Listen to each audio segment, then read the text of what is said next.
शुभको के और सचिव के साथ जाकर के कीध प्रणाम चरण धरि माथा। जनक जी ने कैसे प्रणाम किया है, तो उनके चरणों पे अपने मथा को रख करके विश्वामित्र के चरणों में अपने सर को झुका करके उनके चरणों पे अपने सर को रख करके प्रणाम किया है। कहने का तात्पर्य है कि श्रेष्ठ पुरुषों का प्रणाम उनका चरण स्पर्श करके ही करना चाहिए। आजकल तो ऐसी स्थिति आ गई है कि कुछ दिन पहले तक तो घुटना तक लोग छू के प्रणाम करते थे, अब जंघा छू के प्रणाम करने लगे। ये क्या है? अपराध है।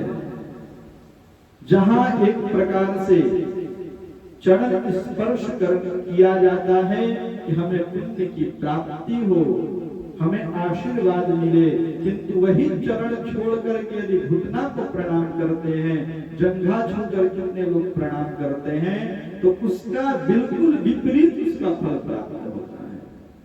क्योंकि घुटने का महत्व नहीं है, चरण का महत्व है। जिस प्रकार से जो जानबूझ करके जो छोटी छोटी बातों में जो गलतियां होती है, उसका परिणाम बहुत बड़ा हो जाता है।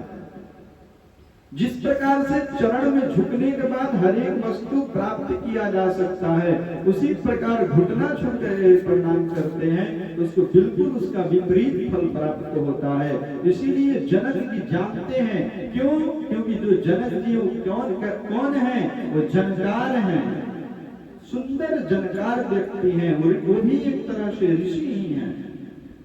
उन्हें हर एक कैसे प्रणाम करना है, कैसे रहना है, जीवन का नीति और नियम जो है उनको अच्छे से मालूम है। इसीलिए तो उनके ही हाथों से साक्षात भगवती प्रकट हुई हैं।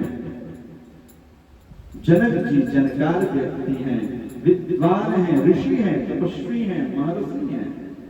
तो उन्होंने विश्वामित्र जी के चरणों में अपना सर झुका करके प्रणाम किया, क्योंकि प्रणाम करने की यही रीति है।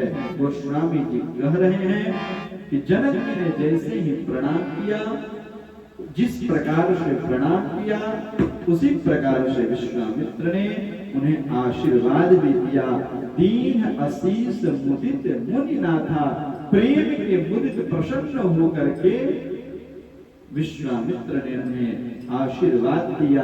जब समर्पण का भाव संतों को दिखता है तो ना चाहते हुए भी उनके हृदय प्रसन्न से प्रफुल्लित हो जाते हैं, और उनसे जो निकलने वाला आशीर्वाद होता है वो हृदय को स्पर्श करते हुए वह आशीर्वाद निकलता है, जिसके कारण प्रणाम करने वालों का मनोकामना परिपूर्ण होता है।